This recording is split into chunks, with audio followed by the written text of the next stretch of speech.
ብርቱ ዘመድ በሚፈለግበት ማን ነው ከናንተ ተጨንቆ ቁመቱ ላይ ክንድ የሚጨምር?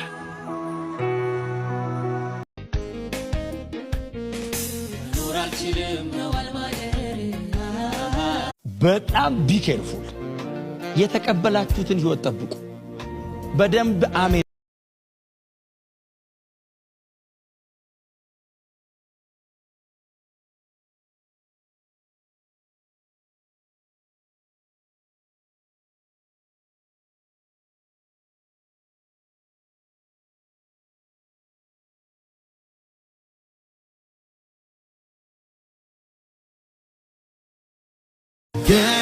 Jesus